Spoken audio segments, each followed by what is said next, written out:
Hello and welcome to this afternoon's final session for day 4 at Blockchain Week. We're joined by a group of the leading digital identity and privacy specialists. Our moderator, Kelsie Nabben, is a researcher for RMIT and a Blockchain Australia board member. Kelsie will lead off the discussion and introduce her fellow speakers. Over to you, Kelsie.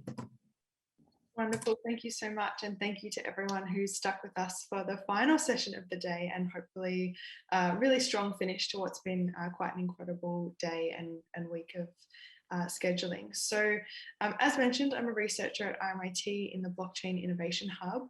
And today to speak about digital identity and privacy, I'm joined by Susannah Wilkinson from Herbert Freehills, Chris Ware from Verida, Blair Crawford from DALTREY, and John Phillips from Sezoo. Welcome, everyone. Thank you. Thank you. So, John, I'm hoping you can get us started by creating some common ground or a foundational understanding of what we mean when we talk about digital identity and for this to be private. Thank you. I'll give it a go.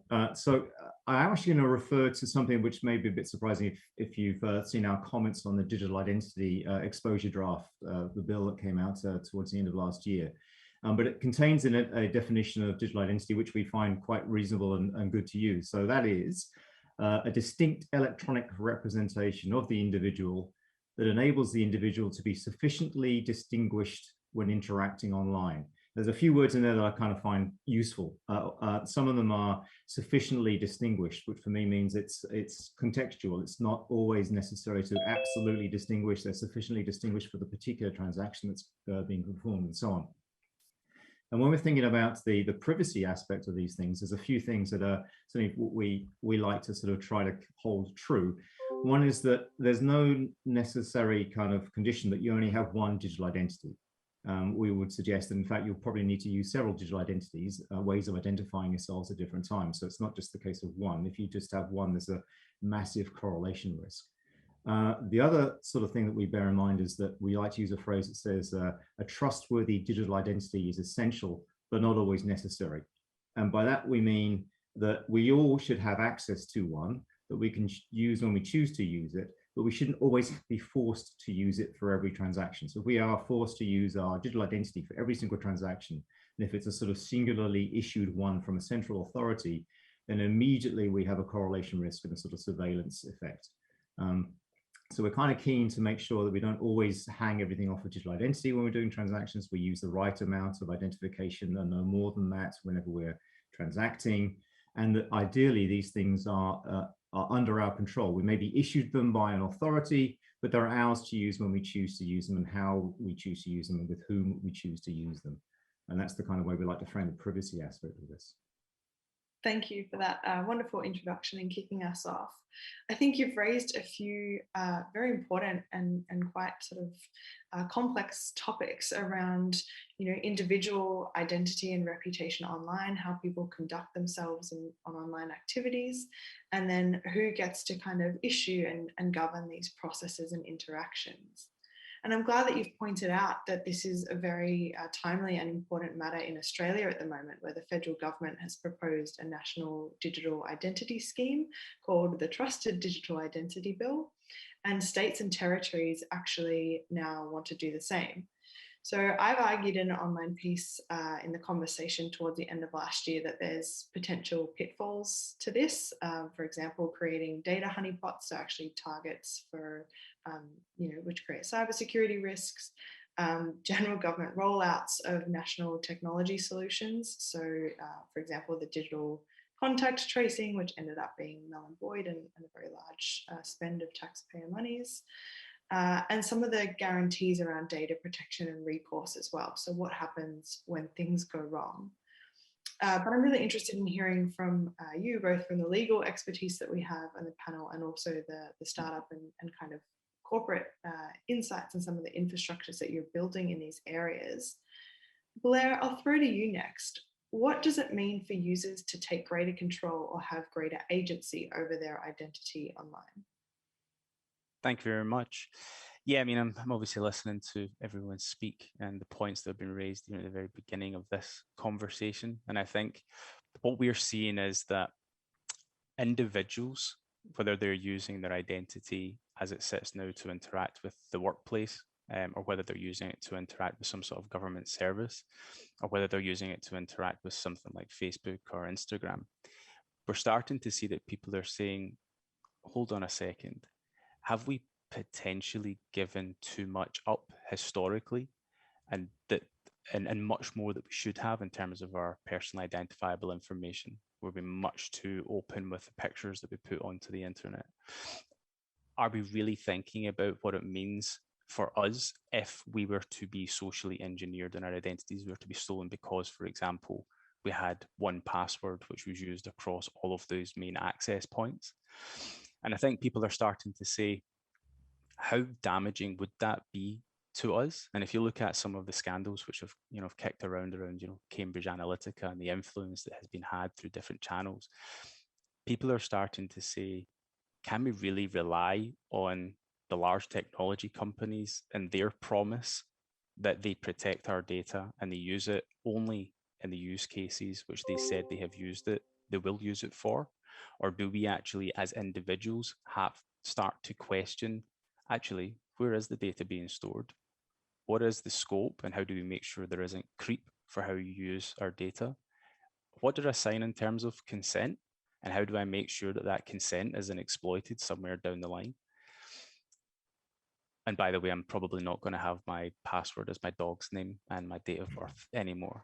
And that sounds kind of ridiculous and reductive, but there are some horror stories that from last year around, in particular, supply chain hacks, where the administrative password for some of the high security assets in country and in other regions around the world were things like admin 123 or password 123. My favorite is when it's like on the monitor in the photos of the computer. Yeah. But you're actually trying to address this using quite a unique approach in terms of biometrics. So could you talk a little bit more about what DALTREY is doing in that? Yeah, for sure. I mean, I think now that people are asking those questions, they expect that they want a security solution and a privacy solution which doesn't get in the way of them either doing their job or them conducting their normal day-to-day life. So we think about biometrics in the context of digital identity through a few lenses. One is around user experience. No one really wants to continually have to remember and then enter increasingly more complex passwords. The other way that we think about it, though, is how do we help unwind some of the damage that has been done by providing all of our personally identifiable information, a lot of it, to the internet in a way which allows us to be socially engineered. The way that we look at that, and it's a kind of important component of biometrics, is around the liveness capability.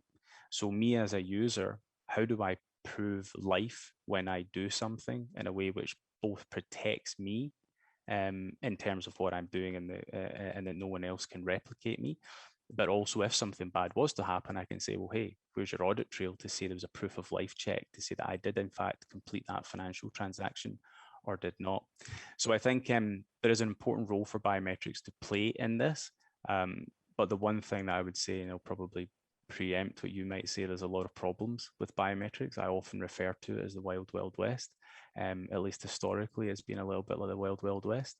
So a big thing that we're looking to achieve at DALTREY is to bring in standards, transparency, regulatory approach, as well as understanding how the underlying models are being trained to actually make sure you don't have some of the problems that occur in biometrics, like bias.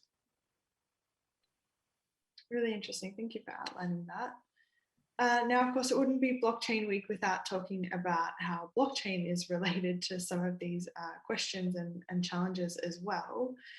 Chris, it'd be fascinating to hear also from you in terms of what some of the dynamics of privacy and identity are in relation to public blockchains, and actually what that means for your what you're building infrastructurally at the startup Verida. Yeah, thanks, Kelsie. So I think, underlying some of this is, and sort of Blair touched on this a little bit, is what is an identity? In the blockchain world, there's been an emergence of people creating blockchain addresses and wallets, and people are starting to look at these and go, oh, hang on, maybe my address on the blockchain is actually my new identity in this sort of Web3 world. As I guess is sort of becoming clear here, identity is very malleable. There's lots of different types of identities. There's the concept of there's a W3C standard called the Decentralized Identity Standard, the DID standard, and that's a particular way of effectively having an address and a way of having lots of different addresses on different networks that can be a unique identifier for an identity.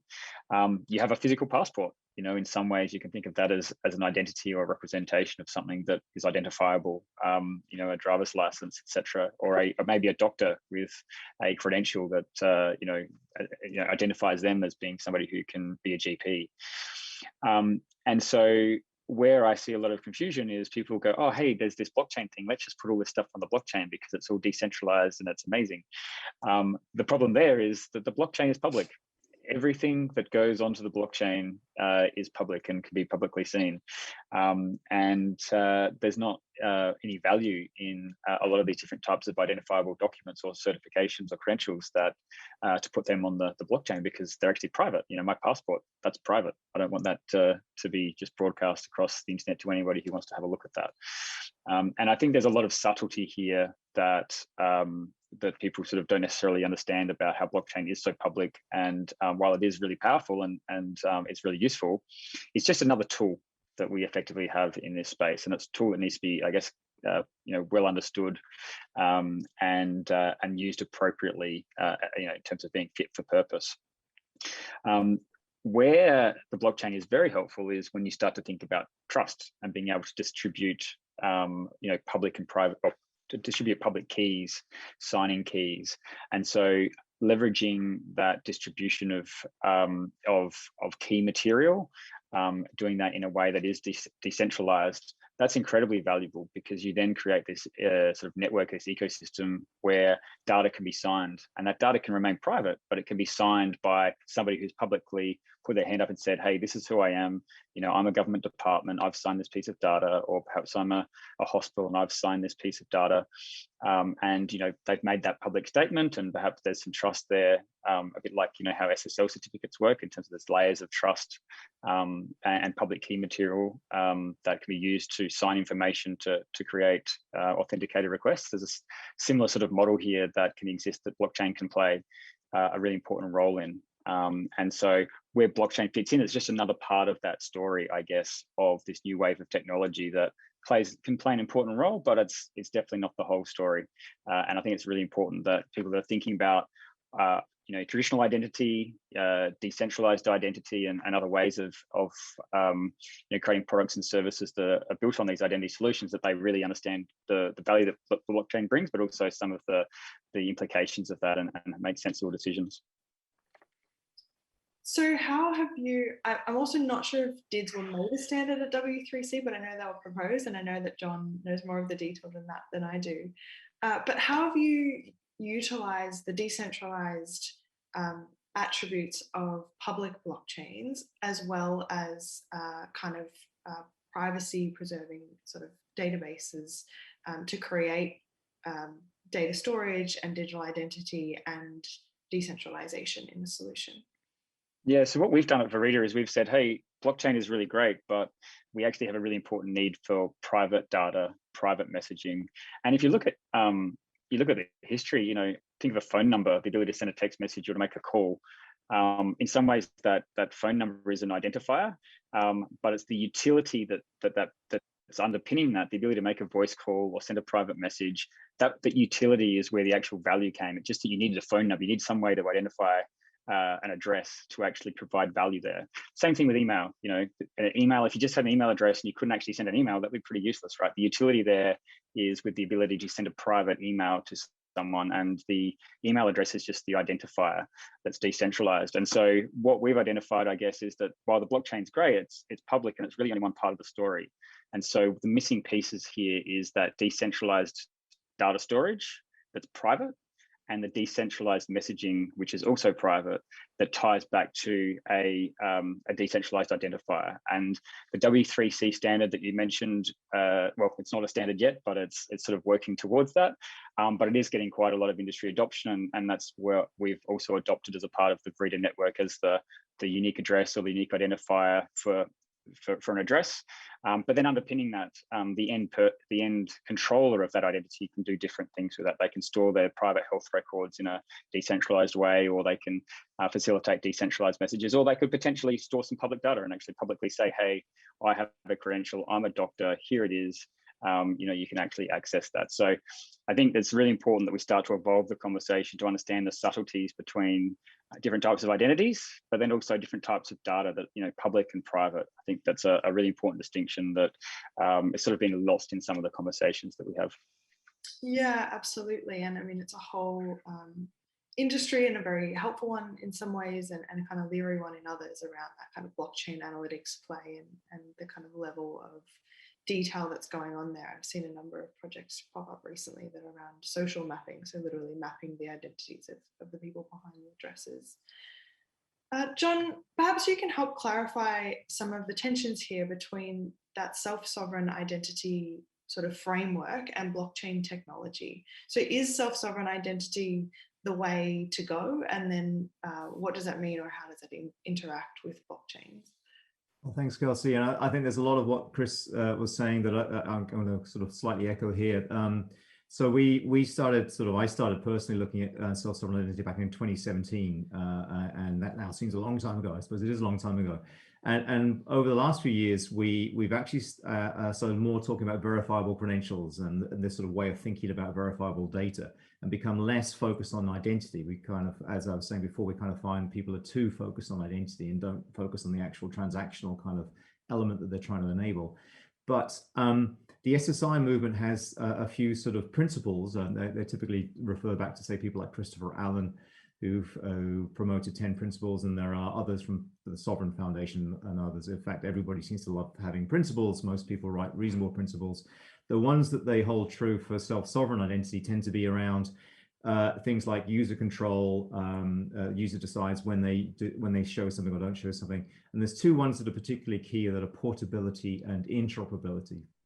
So the idea being that if I've been given something by a trusted third party, I should have the right to sort of take this to somewhere else and show it to somebody else, and that other party should now have the ability to understand what it is I'm showing them and to verify it, and so on. And if I've written things onto a blockchain, there's several issues. One is the ones Chris is describing around the sort of permanency, the wonderful abilities and qualities of blockchain, but that has some drawbacks when it's data that you don't necessarily want everybody else to be able to see, or that you don't necessarily want to be there forever. Things like right to be forgotten and other stuff that get tricky if you've written to a sort of standard blockchain ledger. But also things like interoperability and portability become tricky. If I want to move my credentials to somewhere else and retain the integrity and the signatures and everything else, how do I do that? And I think those questions are why there's a tension. There was a lot of confusion in the space to begin with, because the movement, say back in 2016, 2017, was started by organizations that put a lot of work into the Hyperledger Foundation and the various projects in there. So Indy, Ursa, Ares type projects, which were the foundation for Sovereign.org, if you've heard of that. And they were using a distributed ledger technology. There is a sovereign operational network, which is a blockchain technology, and on which are written things like Chris was saying that are shareable public assets, like the public signatures of issuing organizations, the description of the credentials they issue, the list of revoked credentials if they manage a revocation list, and so on. These things make sense to put on a ledger. And for a lot of the conversations we would have back in 2016, 2017, 2018, people would say, it's all blockchain technology. And it's not all blockchain technology. And in fact, the most recent developments are a thing called KERI, Key Event Receipt Infrastructure, which is extraordinarily exciting and 142 pages of very worthy white paper to read through. But it's the foundation stone for the verifiable legal entity infrastructure, a global system of recognizing organizations out of Switzerland that came out of Gleif.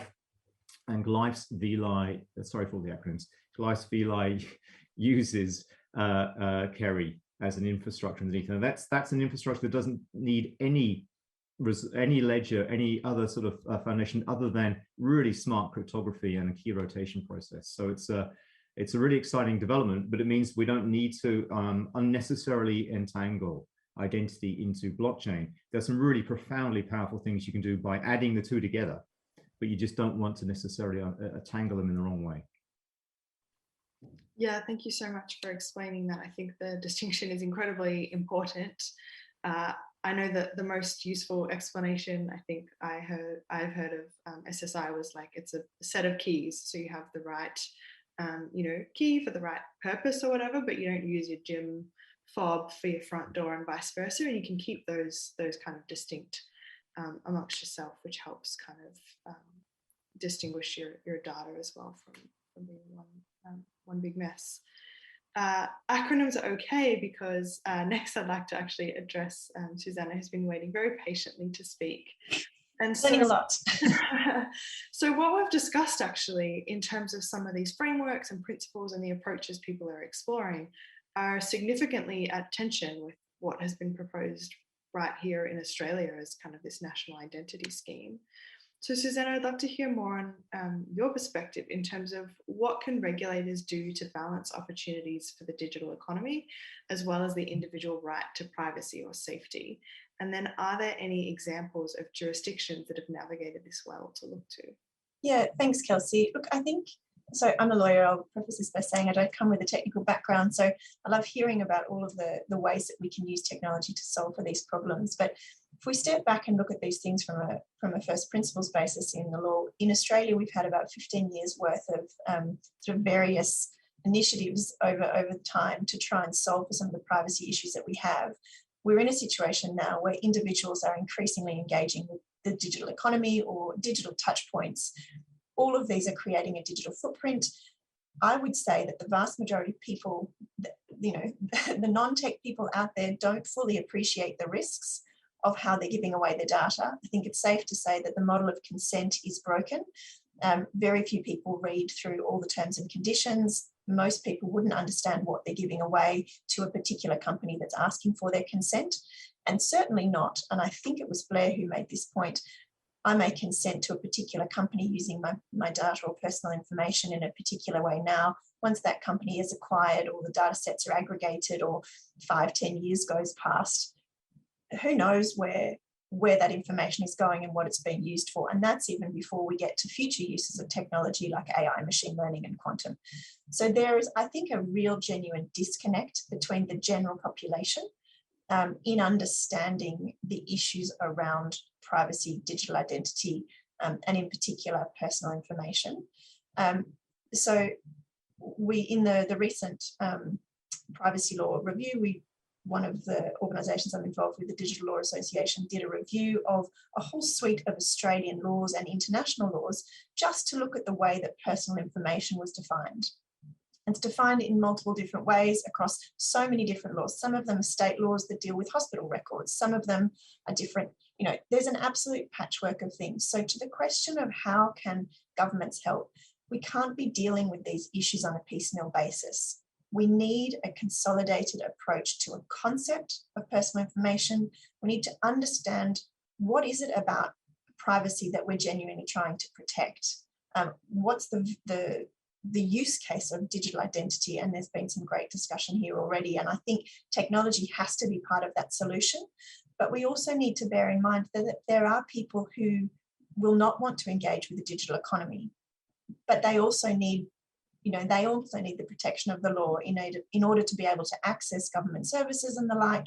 And there are concepts that are running through some of the discourse around privacy, digital identity systems that don't recognise, for example, concepts of First Nations people and Indigenous culture in the concept of identity. So it's a long-winded answer to your question, but there are so many ideas bubbling around in my head that we need a holistic approach, even just within our country, but even more so if we're serious about imposing any of these obligations on companies that operate across borders. There has to be a sensible approach to actually help these companies comply. So there are certain jurisdictions, obviously GDPR has emerged as a dominant kind of force, and there are concepts embedded in that GDPR, the notion that personal information is almost treated like property. that pushes some of the control of that back to the user.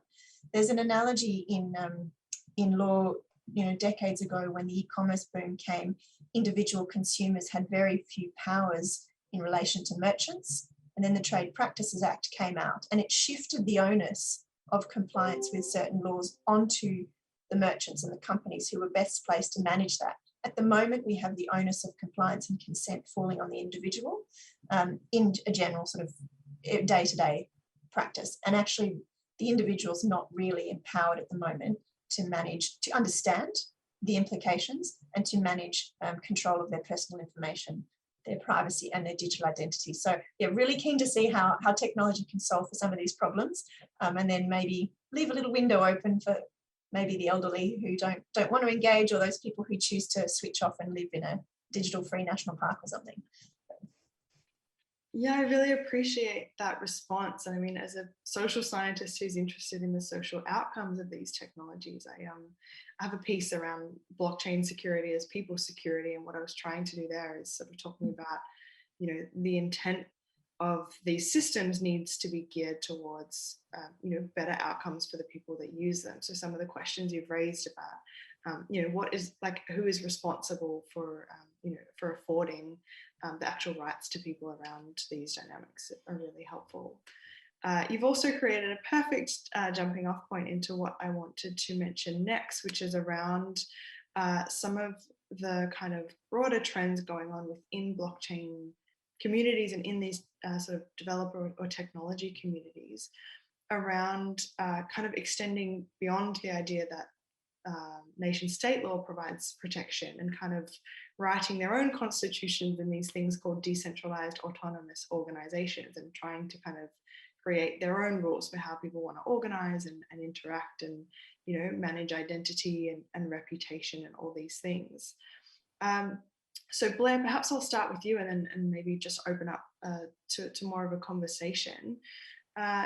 Any ideas about how blockchain communities are navigating privacy and identity in DAOs and other sorts of online forums? I was thinking about this because there's a lot of conversation in another group that we're part of, the Tech Council Australia, which I'm sure plenty of people on this are part of too.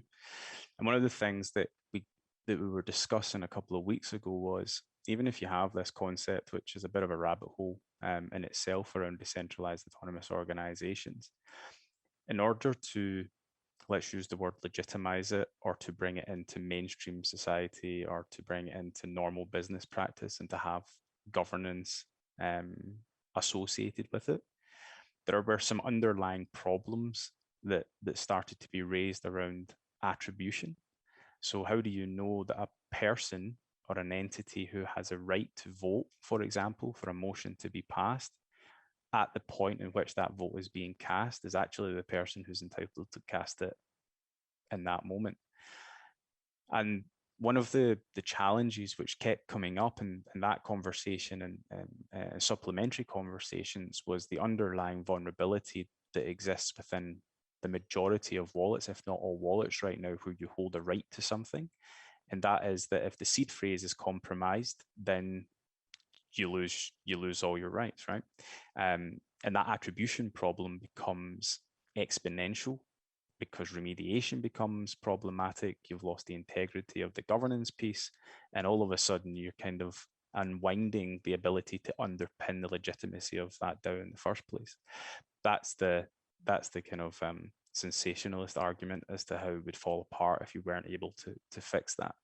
But these are the questions that were coming up around how that could be done. So then we ended up having a more traditional conversation about cybersecurity and the need for strong authentication, but also making sure that you're not mandating that a person's identity, as in Blair, needs to be known during that voting process, which I don't believe is what should be done, but rather a person who is casting this vote actually has the right to do so. And somehow through the use of technology, we've been able to verify that. And it goes to some of the points raised earlier on around verifiable credentials. But the point to kind of summarize that is, how do you couple attributes or rights with an identity in a way which they cannot be separated by the inherent vulnerability, which is seed phrases written down on a piece of paper in people's sock drawers or stored in the vault or whatever it might be. That is a legitimate problem.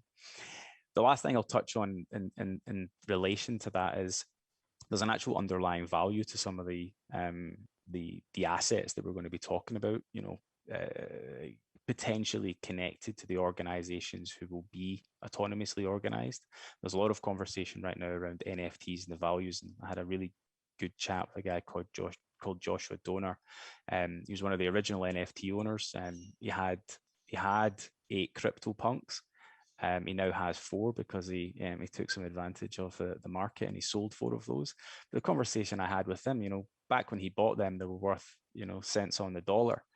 All of a sudden, these assets become hundreds of thousands, if not millions of dollars, and they're protected by a seed phrase that it's very difficult to manage custody on. It's very difficult to have the attribution if something goes wrong and someone steals it, and it's very difficult to remediate if it is to be stolen as well.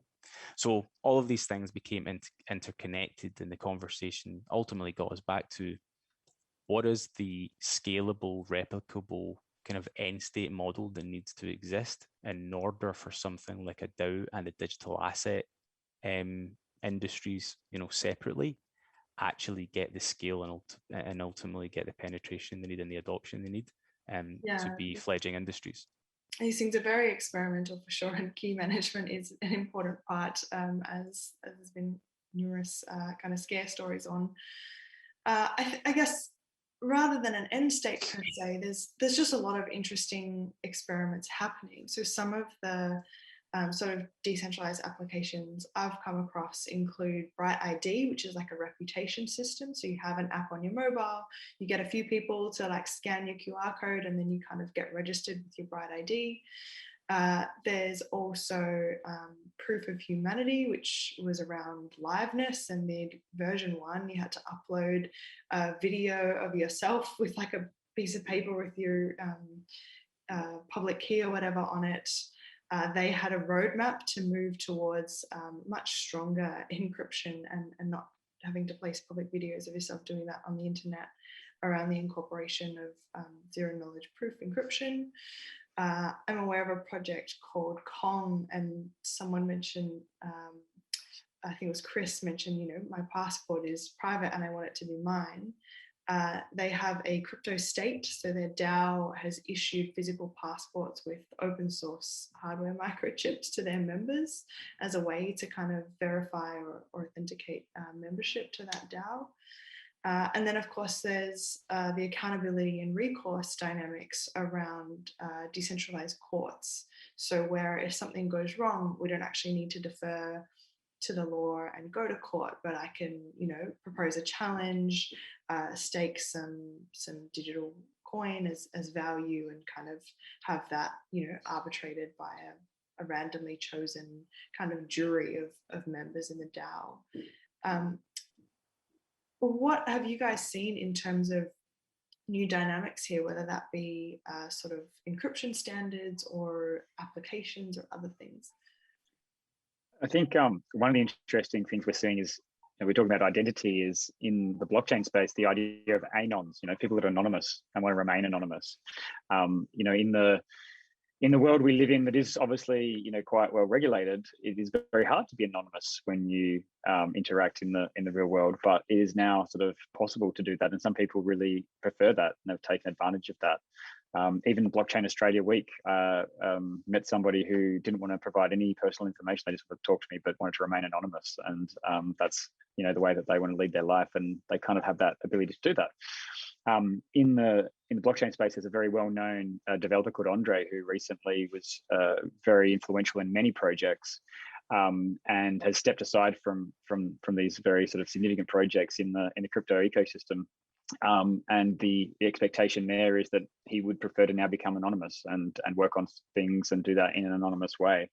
So I think there is a challenge here moving forward in terms of how we get that balance right between, you know, having identities, having regulatory compliance around, how we interact with each other and conduct business, and do that in a way that is conscious of anti-money laundering, regulations and those very important considerations. But I think what we've seen here with the emergence of DAOs and the concept of anonymous is, for some people, that's actually really valuable, and some of those people can contribute in really meaningful ways if they can be anonymous. So I think that's a really interesting sort of bigger question here around how do we innovate as a society and move technology and everything forward. But maybe there's some other ways of thinking about this that aren't sort of standard, and it's interesting to consider that.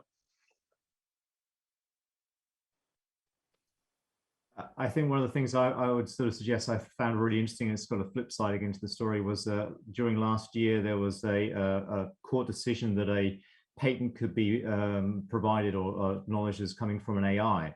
This is for a pharmaceutical development, and that initial decision is now being challenged in court as to whether or not that still stands. But the first decision was yes, the AI is recognized as the holder of the patent, and there's a whole bunch of reasons why a pharmaceutical company might like that to be the case rather than a person.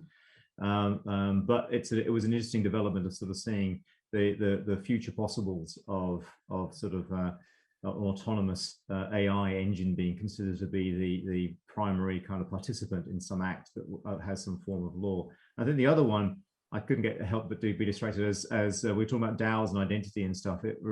This thing's a strange sequitur. It reminded me of the news story of last week or the week before of Pepe the Frog's creator Matt Fury, and the NFT that he created with I don't know even how to say this politely, the frog's butt basically coming out of a pool. But basically he created a DAO. He's gone through a whole bunch of issues, and he's a great creator, but he had to try and recover his Pepe the Frog from the alt-right movement and kind of regain it from them. But this particular NFT was one of 99.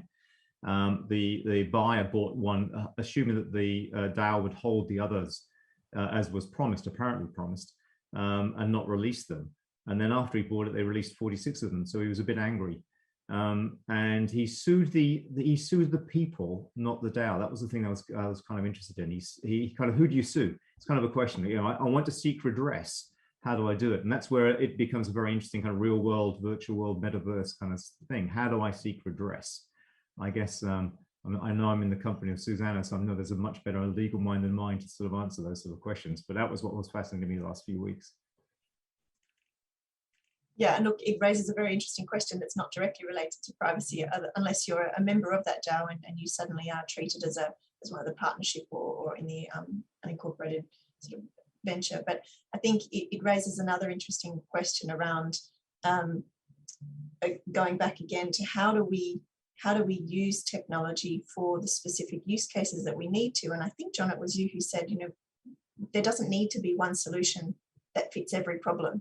And maybe that is the case. And certainly we've got the opposite challenge in Australia. We're trying to sweep everything up in one reform, and we're not paying enough attention to all the different touch points where privacy and digital identity are relevant across law. But at the same time, we're still looking at things through the prism or the narrow lens of the way that privacy was when you had your phone number and phone book, not necessarily thinking ahead to all the potential future applications and different technologies and the way that we're all going to engage with each other, and whether that's anonymously or otherwise. And there's, it's different as well when you're looking at, if I choose to participate in a DAO, I may elect, to Kelsie's point, to follow the rules of that DAO, and I may elect to give up certain rights that what I would otherwise have at law to participate in that ecosystem. That's very different when you're talking about, a citizen of a country who's looking to access medical services or government services.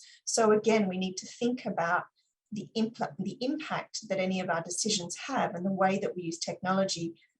What might work for people trading on blockchain is very different to what might need to be in place for school children accessing their school records or something. We will have to think about those different features differently. Yeah, I completely agree on that. I think you brought us back from the Pepe meme and very, very eloquently.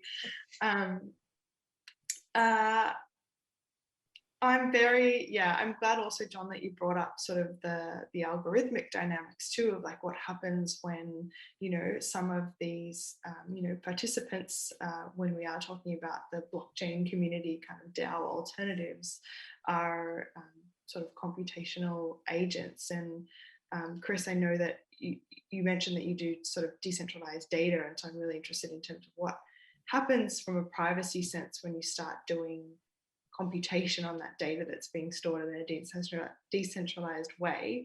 But I'm also aware that that is a can of worms. So I'll give you the option to address it or not. And perhaps we'll go around and I'll just invite any kind of final comments, whether that be a sort of thought prompt or where people can find you to discover more, or something you're kind of currently working on that's interesting if people want to track it. I'll start with you. Yeah, thanks, Kelsie. Look, I probably won't go down that can of worms because it is quite a rabbit hole. But I think probably if there's one lasting message, I guess, is I think there's a really important distinction that needs to be made between public and private in this emerging space, whether it's identity, whether it's around data, and I think that from a technology perspective, it's really important that we're using the right tool for the right job. So I think that's something just people need to be conscious of that are working in this space. And look, if people are interested in identity and data and blockchain, at Verida, we're doing a lot of interesting work there. And we really are about, I guess, partnering with people and projects that want to explore this space and innovate and do that in a regulatory compliant way. So if you're interested in that space, feel free to reach out. Thanks, Blair. I would just reiterate what I said at the beginning of the session as a kind of closing thought from me, and it's around asking more questions when we're interacting with online services about, am I given the opportunity to consent to the information and how it's used? What do I know about this business? Am I choosing a strong password? Is there multi-factor turned on? So it's the really basic stuff from a personal security perspective that we can do to protect our digital identities. So yeah, ask more questions and dig a little bit deeper into the organizations that we're interacting with. Susannah. Yeah, I'd agree with that. But I think the consumer is kind of powerless in many situations. If you want to use a service, you have to kind of comply with the terms and conditions. So I think I would, the flip side of that is that for organizations who are collecting this information, really thinking about what is the lowest level of information you need to collect to get the job done from your perspective, because that in turn is going to empower, sort of recalibrate a little bit the balance between individual users who may or may not have full discretion if they want to use that service. So I think the consent model is a little bit problematic in the situation where we want to use these online and digital services and tools, but we may not necessarily have full visibility over what happens with that information in the future. And I think from a policy perspective, we need a much more holistic approach to these concepts under our regulatory reform than we currently have. And we need to really make sure that we're harmonising those concepts across state and territory borders in Australia, and certainly internationally, to help make that compliance piece remotely achievable. Thank you. John? Three things probably. I'll stick with that essential. So a trustworthy digital identity is essential but not always necessary kind of idea. On a couple of things that other panelists have been saying, Blair's point and Blair's work I think is really important in terms of shifting our thinking away from knowing things about people proves you are that person. So the fact that you know somebody's mother's maiden name, the first car they drove, the school they went to, means you must be them, is absolutely ridiculous. And the sooner we get away from that kind of thinking, the better. And the kind of technology that Blair's using is the kind of technology that enables us to step away from that kind of stupidity. And then all that data that's about us on the internet becomes less of a risk because we're no longer relying on it to know that that's the person. And it also means we're a bit more immune to deep fakes and all the other stuff that's going to be hitting us or is hitting us already. The third thing is triggered by Susannah, and it's that we really need to think of the sort of social human aspects of this stuff, not just technology. I've sat in too many rooms with too many technologists to know that they're not the best people to think of a solution to a problem. They need other people around them, and they need to think in terms of human dynamics, the avoiding the digital divide, They need to think long term, which most of us technologists aren't very good at, not just 6 months, 1 year, but 10 years, 50 years even, in terms of what we're building. And that's a real stretch for a lot of people that are used to sort of 6 monthly patches and stuff. So I think those are the three things I'd go for. Thanks so much. Can't agree more with the third point there, given my kind of interest and perspective on the space. So thank you so much to each of our panelists for joining us and for such a dynamic discussion. And thanks to everyone that tuned in or had the chance to come back and watch this recording, and well done to the organisers of Blockchain Australia. So we'll leave it there, and I believe we're going to be joined by a Blockchain Australia representative to wrap up the day. So thanks so much.